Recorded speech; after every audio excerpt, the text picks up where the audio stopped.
I really value our reputation, and we take so seriously our clients and our clients' clients and how we represent our clients to their clients. We don't want any negativity coming, and so we just don't even tolerate that in our culture, in our environment, or on our team. It's just not even acceptable, and it's one of those things because they're contractors, if they don't follow these particular set of guidelines of how we operate and our values and our standards. We actually interview about values. What's important to you? Does it line up with what's important to us? If it doesn't, they're not a fit. They just don't get to join our team. But I am the world's biggest super fan. You're like a super fan. Welcome to the Business Superfans podcast. We will discuss how establishing business superfans from customers, employees, and business partners can elevate your success exponentially. Learn why these advocates are a key factor to achieving excellence in the world of commerce. We discuss the invaluable insights of business owners who have successfully implemented the strategies in the book to build their own team of devoted superfans. Gain insightful knowledge from the experts who create applications that help you create passionate superfans. This is the Business Superfans podcast with your host, Freddie D. Ready!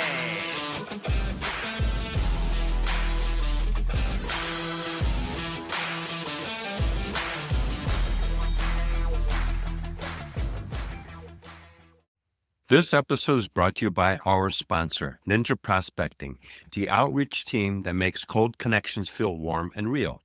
If you're tired of spammy DMs and the generic LinkedIn messages that go nowhere, Ninja Prospecting flips the script.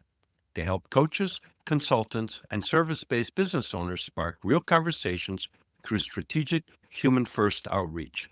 No bots, no fluff, just honest, data-backed messaging that sounds like you and actually gets replies.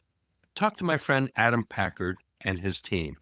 Whether you want to do it yourself, get guidance, or fully hand it off, they've got you covered. Head over to ninjaprospecting.com and schedule a chat with Adam. Be sure to mention you heard about it right here on the Business Superfans podcast. If you're ready to get started, join their free community at school.com/ninja-prospecting-7704 to maximize your connections and make the right new ones.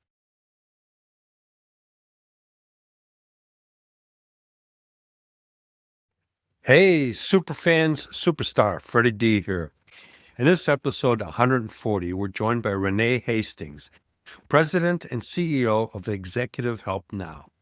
Renee leads a dynamic team of account executives, managers, producers, and executive assistants who specialize in giving busy leaders their time back through administrative support, social media engagement, podcast production, and business consulting. Her entrepreneurial journey began back in 1996, and since then, she's become a sought-after speaker, podcast host, philanthropist, and mentor. With a degree in business management, over 15 years of hands-on experience, and training as a Dale Carnegie leadership coach, Renee has also shared her expertise on NBC's KCRA News, helping business owners navigate the challenges of the pandemic. Today, she continues to empower executives, creators, and entrepreneurs to step out of the weeds of daily tasks so they can focus on what truly matters. Get ready for an inspiring conversation with someone who blends leadership, authenticity, and faith-driven purpose into everything she does. Welcome, Renee, to the Business Superfans podcast. Super excited to have you on the show. You and I had a great little conversation before we started recording. So let's continue that conversation and go from there. Thank you so much, Freddie, for having me on your show. It is truly an honor and a pleasure to make your acquaintance, and I'm just thrilled to be here today. Well, thank you. Thank you very much. As we do on all the shows, it's kind of like, what's the beginning? What's the backstory? You've got an interesting background. Share with our listeners of where you came from, the organizations you worked with, and now you've got your own agency providing virtual assistant services to executives all over the place. So my story starts way back. I am actually the granddaughter of a sharecropper. And as the granddaughter of a sharecropper, some people may not know what that is, but a sharecropper back in the day was someone who worked land for someone else who actually owned the land. One of the men that my grandfather worked for bought some land in Wisconsin. And so my grandfather moved the family from the South to an Amish community in Wisconsin. Oh, boy. As you can imagine, for those that are just listening on the podcast only and not on video, I'm a Black woman and our whole family is Black. And so if you move us to an Amish community, there are not going to be many others that look like us unless they are family. And that was indeed our situation. So because that was the case, and my grandfather wanted everyone in our family to know, it was ingrained in us, instilled in us from the time we could walk and talk, that we are a representation of this family. We're representatives of this family, and we must be excellent in everything we are doing. We must be honest. We must be dependable, reliable, trustworthy, and of good reputation in the community, because everything we did was a reflection on the family. And so we took it very seriously, because in that community, people made a deal with a handshake. Right. And they trusted you. When you said that you were going to do something, they trusted you that you were going to do exactly what you said you were going to do. And so that's how I was raised. Having that ingrained in me and that work ethic to work hard and to be very good at what we do, be very thorough, that was ingrained in me from a very young age. And when my mother, who was a single mom, left the farm that we were farming with our grandfather, she ended up settling in Madison, Wisconsin, a college town, much larger and progressive city. And they had a program there for youth called the Summer Youth Employment Program, which was an opportunity for children to learn their natural gifts and skills and talents and interests that they had that just kind of came naturally to them, and expose them to work opportunities. And my mother signed me up for these programs. And my first experience working outside of a field was actually at the Madison Urban League. And at the Madison Urban League, they took me to this room that was filled high and deep with books of all sorts and sizes. All categories, all just mashed together. By the end of summer, my job was to organize all those books, put them in categories, label them, organize them, put them in subcategories if necessary and sub-subcategories if necessary, and then log them, create a log so people could find out where to find them. By the end of summer, this room was so nicely organized and labeled.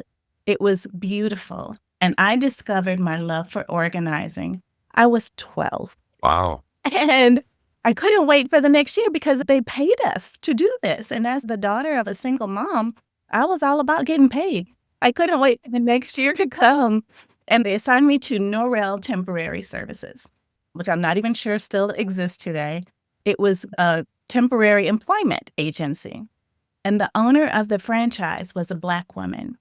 My job was to assist her by handing out the applications to the people to fill out and then explain to them what to do and then get it back and type it into the computer. And Freddie, with the clickety-clack of the keys, hearing my fingers clickety-clacking on the keyboard, it did something in my spirit. And I just felt like I'm going to own a business one day. I'm going to run an office one day because what I'm doing here is important work. Because the more I clickety-clack on these keys, the closer somebody is getting to getting a job. And when they get a job, they're going to be able to take care of their families. That's going to make them a good dad or husband, and that's going to be great for the community. And so I'm thinking all of this. And so by the time I was 13, I made this inner vow. I'm going to run an office one day. I'm going to own my own business one day.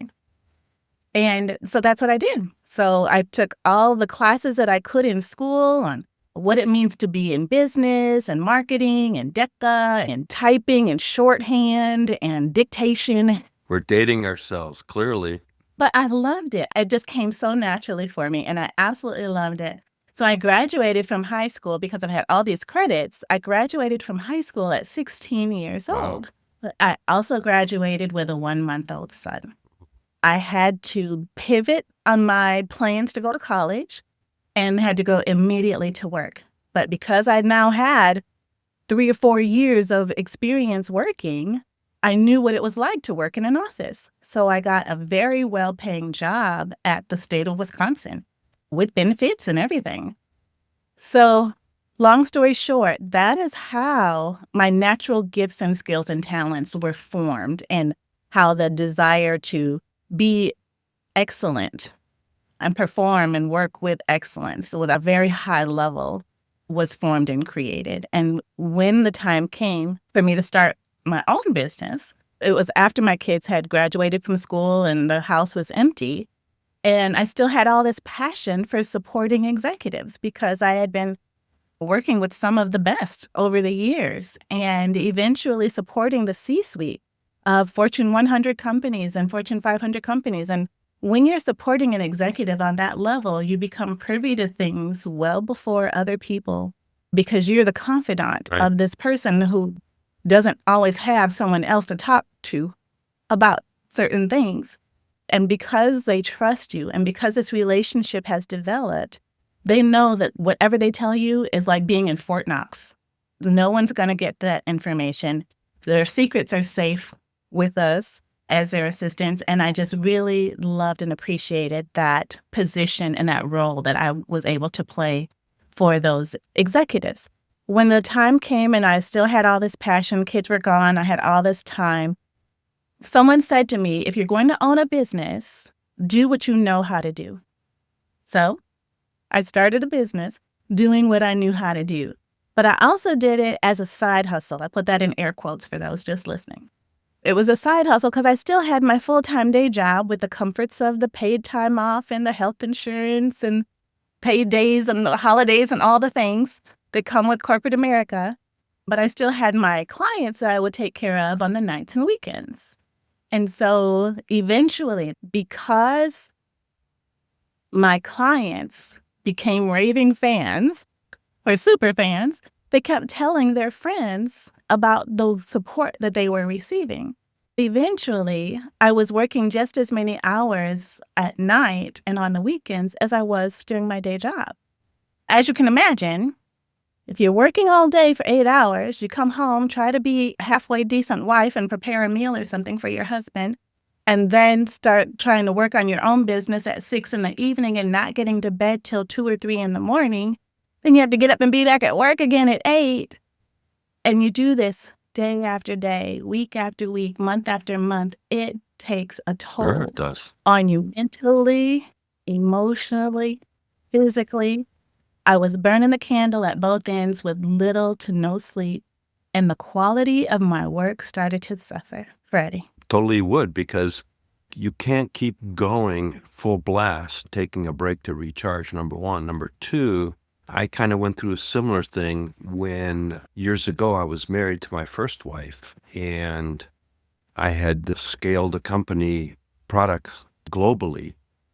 And a bunch of software companies were coming at me and they wanted me to represent their product because they saw what I did with this company. They were throwing money at me in a sense to set up a company. And so I did. I became the exclusive distributor for these software products in the Americas, Australia, New Zealand, and et cetera. And I quit my job and I started doing this business, becoming a husband. I was busy working, burning the clock, just like you're talking about. I'd be up at 4 o'clock in the morning because I was dealing with people in Europe, I was dealing with people in the Middle East, I was dealing with people all over the place and around the world. And I'd work till 9 o'clock at night because I had to get it going. Our relationship deteriorated because I was basically being a business guy and I stopped being a husband. And we ended up getting divorced. So I can completely understand where you went through because I've gone down that road. Oh, I'm so sorry to hear that. I mean, I'm glad you can empathize with me in my situation, but I'm so sorry that it took its toll on your marriage.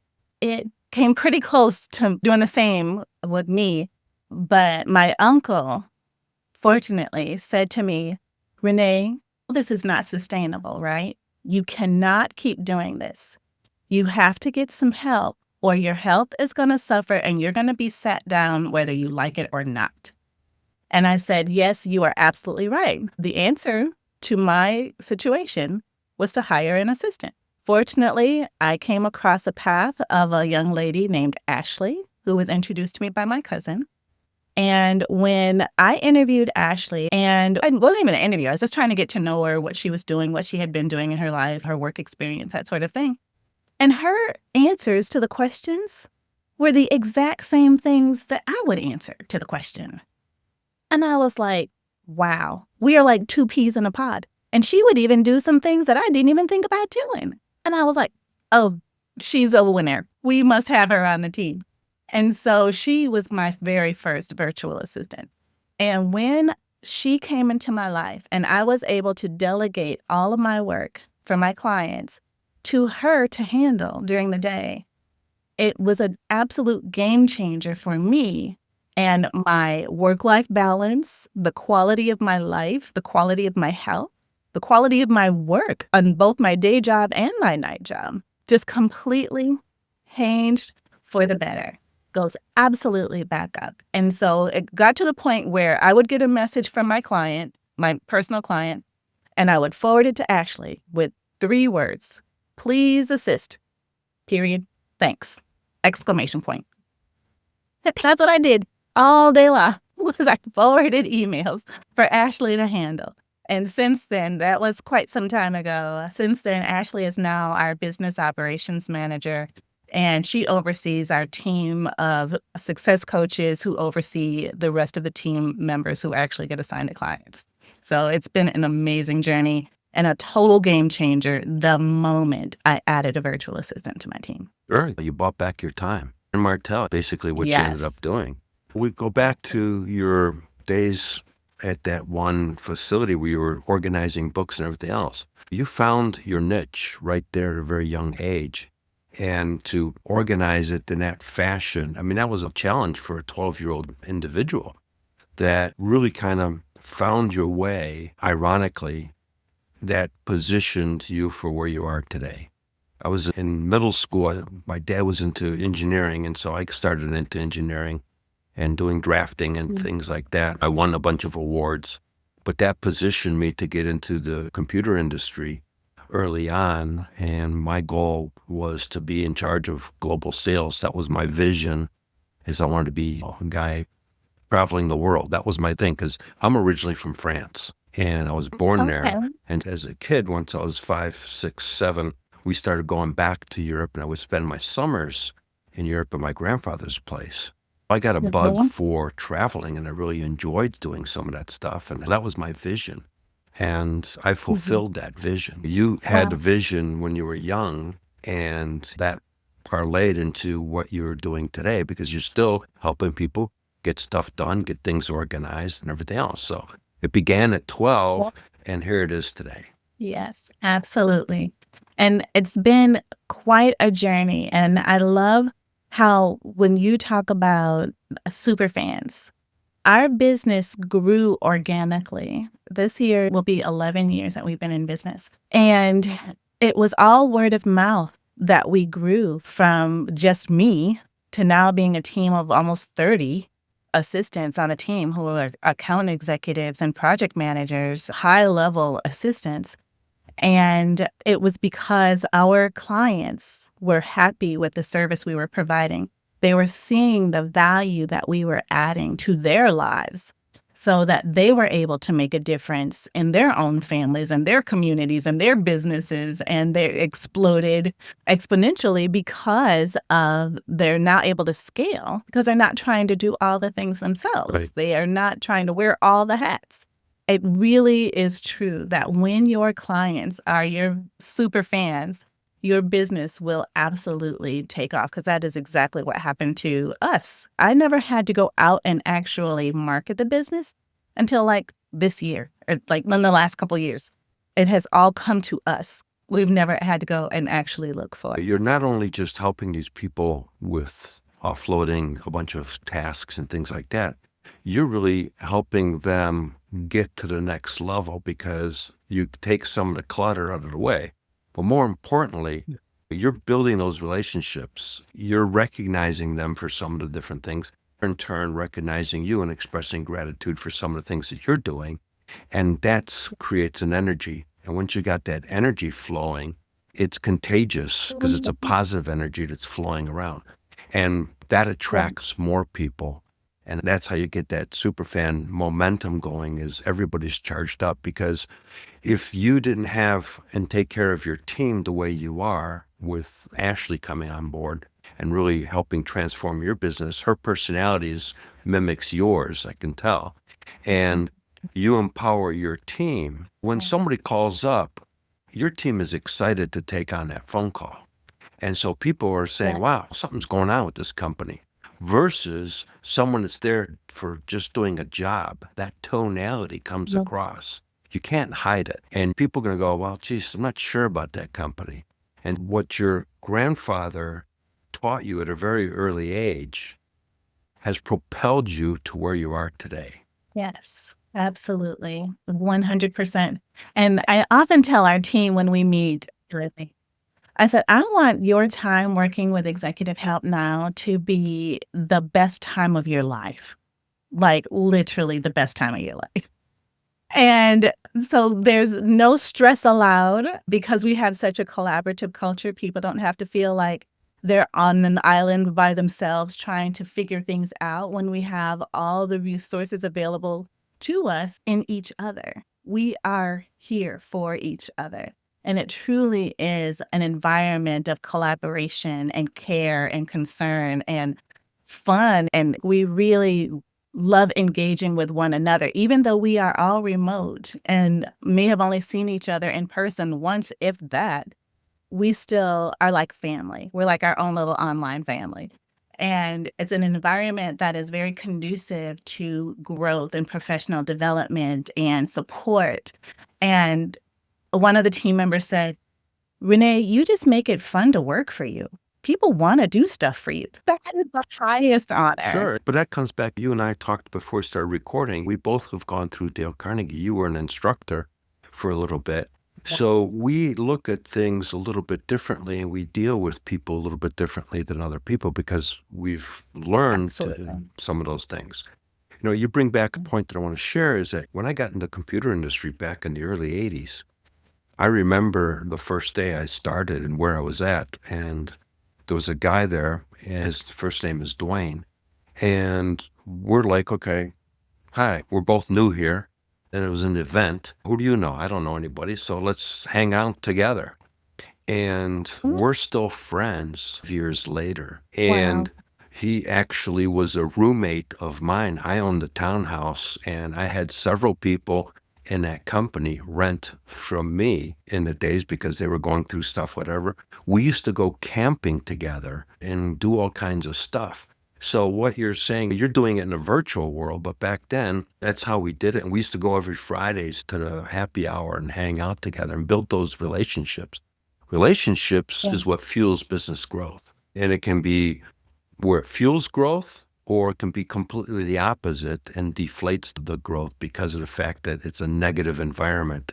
And then businesses wonder why they're not going anyplace, because really it's a toxic situation. And so people are there to collect a check and they don't care about the business. Right. And just like there were things that people say about you, whether it's good or it's bad, I can't remember how exactly this goes. But if someone goes out to a restaurant and they have an amazing meal, they're going to tell 10 of their friends that they had an amazing meal. And those 10 are going to tell 10 others, and so on and so on. Well, if they go to a restaurant and they have a terrible meal, they're still going to tell 10 of their friends. And that's going to actually travel faster. Yes, exactly. And so I really value our reputation, and we take so seriously our clients and our clients' clients and how we represent our clients to their clients. We don't want any negativity coming. And so we just don't even tolerate that in our culture, in our environment, or on our team. It's just not even acceptable. And it's one of those things, because they're contractors, if they don't follow these particular set of guidelines of how we operate and our values and our standards, we actually interview about values. What's important to you? Does it line up with what's important to us? If it doesn't, they're not a fit. They just don't get to join our team. So as far as that prospective customer or existing customer or whatever distributor, supplier of that business that they're working for, they're the face of that business, period. That's right. Whatever their mental status is going to reflect to whoever they're dealing with on behalf of that business. It'll eventually reflect back to your organization from your customer, but it's affecting their business if you have somebody that does not have the right mindset and is not energized and feeling excited and has the same values that you do. That's going to cost that customer potential business. That's right. And if it costs them business, it costs us potentially business because they may end up leaving us because of how they represent it, because we value these relationships and we work so hard not only to nurture them before they become clients, but once they become clients, continuing to nurture those relationships. I actually meet monthly with each of our clients to check in on them. How are they doing? How's everything going? What's coming down the pike for them? How are things going with their assistant? How is their family? All the different things. Those relationships continue to be nurtured even after the contract is signed because it's all about the relationship, like you said. And that's why our clients keep telling their friends about us, because it's not just about the high quality of work that they're getting, but it's the high quality of the relationships that they're getting. I want to emphasize that because you brought up contract. I look at the paperwork as just the paperwork. That's not the sale. That's just that's a transaction. Okay. The sale is everything you just said after the transaction. The relationship, how are you helping them grow their business? That's the sale. That's how you create the superfans, is that whole experience and that whole engagement. The front part, getting the deal, for me, that's just the easy part. I can do that with my eyes closed. The harder part is really the onboarding and that ongoing relationship. I used to have a digital marketing company and I still dabble in it a little bit. But those customers, the last one who just semi-retired and basically we parted ways, he was my customer for 15 years. Wow. And most of them were for 10 years on average. But it's all about the relationships, exactly what you're talking about. It's recognizing them on their birthdays. It's recognizing them on business achievements. And those are, one of my quotes is, the little things are really the big things. And when you recognize somebody for something that you look at as something little, that you say, hey, congratulations, it's not a big thing for you.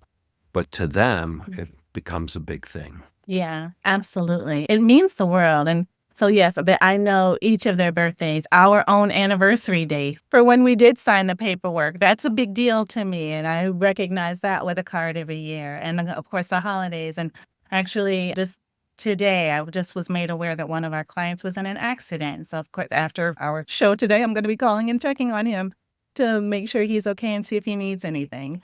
Just because I care. It's important that we show that we care. The little things are the big things, and that's what you're doing. Renee, tell us a little bit about all the services that you guys offer. Oh, I'm happy to. So we started out the business just strictly providing administrative support. So that was 11 years ago, which we still do today, which typically looks like everything that the executive assistant in the office does. That's what we do remotely. So it primarily includes email management, calendar management, getting busy people together with other busy people, meeting planning, travel arrangements, expense reports, projects, doing presentations, that sort of thing. But we've since evolved over time, and we now also do social media management and engagement, as well as remote video podcast production services. So we have our own crew of podcast producers as well that are amazing. And coming in the fourth quarter of this year, we have some more fun things we are going to be sharing, and we're getting ready for all of those in Q3. Wow. Excellent. And share a story of how your team helped somebody that was in a situation, and because of your services, you really helped transform them to where they were basically one of your biggest superfans, told everybody that they knew. There's so many to choose from. I know, have to pick one. Pick Katie. So Katie was a solopreneur who is the owner of an information technology company. And she'd been running the business herself for years. And one of the things that she was just so overwhelmed, because when you start a business, you don't typically start a business as an expert in finance or accounting or marketing or sales. You just do what you do, and that's what you're good at. But you end up putting on all these other hats. So Katie had put on all these other hats.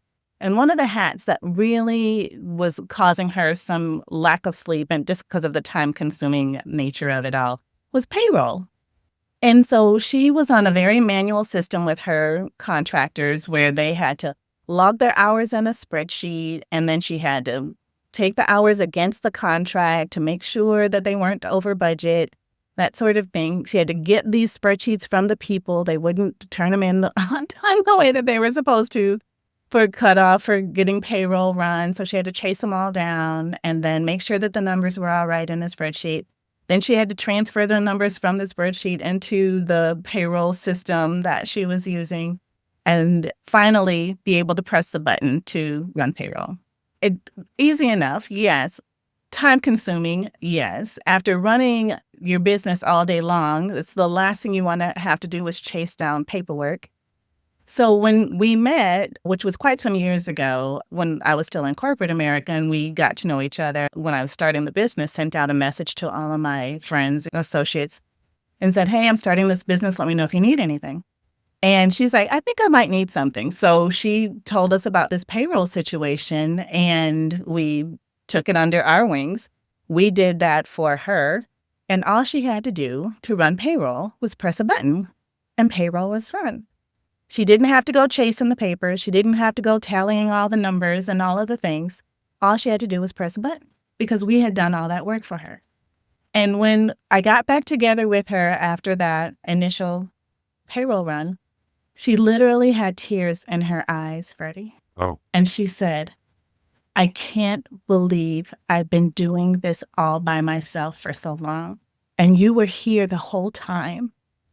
I didn't have to do this. You're here. And it still just gets to me the impact that we had on her life. So over time since then, we have automated her systems. We've actually changed some of the programs and processes that she had, standardized them, streamlined them. And so now it's just super easy. But since then, she's been able to scale and grow her business. And now not only has one assistant, but 3 assistants who each have a different focus in her business. So we are now truly an extension of her company operating in these different areas of expertise for her. And so her business has just taken off like wildfire, just because she was now able to scale, because she was not so burdened with all of the daily things that needed to be done, but she didn't have to be the one to do it. Right, because she's no longer working in the business, in the weeds. You helped her get out of the weeds so she could work on the business and be the focal point of the business and be the ambassador of the business versus trying to do that, but really you get buried into doing all the work. Yeah. I've experienced this myself where it's a feast and famine situation. You're doing a solopreneur, you go out, you land a couple projects, you're super excited, you got a bunch of bucks, and then all of a sudden you go, oh, wait a minute, I got to do all the work. And so now you're doing all the work and you're not getting out any new projects. And so when all the work is done and you're done paid, you all of a sudden you go, I got nothing in the hopper. I've got to go back out and sell really fast because I got no cash coming. So what you're doing is you really helped her and others get out of that hamster wheel where it's a feast and famine kind of a situation, and you're helping them scale, thrive, and have the life that they envisioned when they started the business, which usually goes the opposite way because then the whole business consumes them. Right, exactly. And that was the case for one of our other clients, where he was so busy putting out fires from all the business that he had that he couldn't see beyond today's fires to even think clearly about what the future could look like or strategize for the future.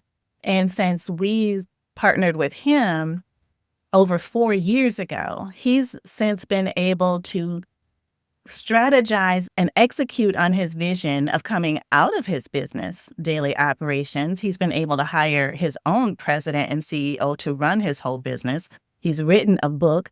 He's starting a holding company. He is doing all of these things he didn't have the capacity to even think about before we came on. Yeah. So completely, you've transformed his life completely to where he's fulfilling his potential that he couldn't even see beforehand. That's right. 100%. You guys are doing some amazing Yeah. things. Thank you. We love it. It gets us up every morning. We look forward to getting to do what we get to do. I think you guys are having fun doing what you're doing. And so basically, it's not work. It's really, and that's Right. something Sir Richard Branson talks a lot about, is you want to create an environment to where there is no difference between work and home life, because he calls it, it's called life, and it's all intertwined. But if you really Yeah. do it correctly, and I look at him a lot because he's not out there making sure that got the air in the tires and it's all tanked up and fueled up and everybody's ready. He's playing flight attendant on the airplane. If anything, he's on this cruise ship. He's hanging out with the people. He's not making sure that the captain knows where he's going. And so Right. you're helping those people have that kind of a life and do other things Yeah. because you're taking away the things that would hold them back, anybody back, really.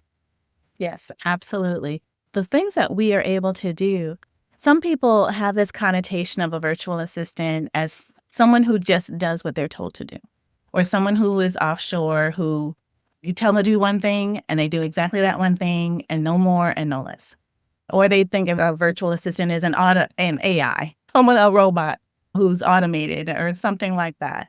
But I am challenged to think differently about virtual assistants when people think about executive help now, because our assistants aren't just the doers of a thing. We are true strategic partners that add value to your company and your life.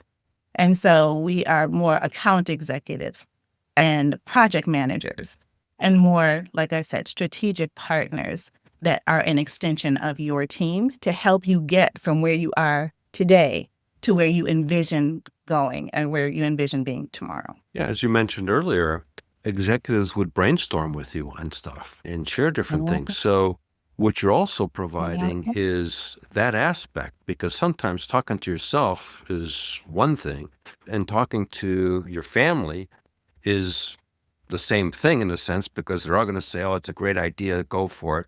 And you have someone else that says, well, that idea is okie dokie, but it could use some work, and here's some suggestions on how you can tweak it, improve it, or nah, don't go down that road, but here's an opportunity that you're missing completely because you're a different set of eyes. You're working with a multitude of different people, so you see things differently. That's right. And that's one of the things that we love bringing to our clients. Because we have so many different clients that we work with, we may have been dealing with a particular situation with client A, and client B is now in a similar situation. We can now come to client B and say, hey, I see you're dealing with this. We have experience dealing with this with client A. We don't tell them who client A is, but we share the wealth and benefit of the knowledge we've gained from going through this thing with client A to help client B to not have to make the same mistake and to provide some viable resource and options to them so that they more quickly get resolution to whatever this thing is. Sure. You're shortcutting the whole process because, hey, we've already gone down that road. This is what's going to happen. Let's avoid that and save you a bunch of time and heartache and cash and everything else. And you've just added value. And now that person's going to go, wow, they're right. When they stop and look at it, go, man, that would have been a mess. You're also providing transformative services in a sense because you're helping people avoid the potholes in the road of business. Absolutely. 100%. Renee, as we kind of get close to the end here, it's been a great conversation. You and I could talk for days on this stuff, I can tell. How can people find your organization and you? We are on the web at executivehelpnow.org. I'm on email, renee@executivehelpnow.org. I'm on all the socials, of course, at Executive Help Now, LinkedIn, Renee Hastings. And I also have a podcast on YouTube called Renee Speaks. People feel free to watch any of those episodes, like, share, and subscribe. And excellent. Thank you so much, Freddie. It has been an absolute pleasure. Also, some people may not know what exactly a virtual assistant can do for them. If they text the letters VANOW, so VA now, to 1-866 943-3591. They can get a little freebie to kind of help guide them along that path. That's nice of you. We'll include that in the show notes. And we want to thank our listeners for listening, and we'll catch everybody on another show. What an inspiring conversation with Renee. This episode is all about the first pillar in the Superfans framework: strategize, aligning purpose with profitability. That means clarifying direction so every decision points back to growth and impact. Renee's insights remind us that when you stay rooted in your deeper why, it becomes the compass for smarter choices and sustainable success. Here's my challenge to you. Take 10 minutes this week to revisit your purpose statement and ask, does my next big move directly connect to it? When you do, you'll see clarity sharpen, confidence rise, and profits follow with greater ease. And remember, one action, one stakeholder, one superfan closer. Until next time, keep building your business superfans. Thank you for listening, and know this: when you do, freedom follows. We hope you took away some useful knowledge from today's episode of the Business Superfans podcast. The path to success relies on taking action. So go over to businesssuperfans.com and get your hands on the book if you haven't already. Join the Accelerator community and take that first step in generating a team of passionate supporters for your business. Join us on the next episode as we continue guiding you on your journey to achieve flourishing success in business.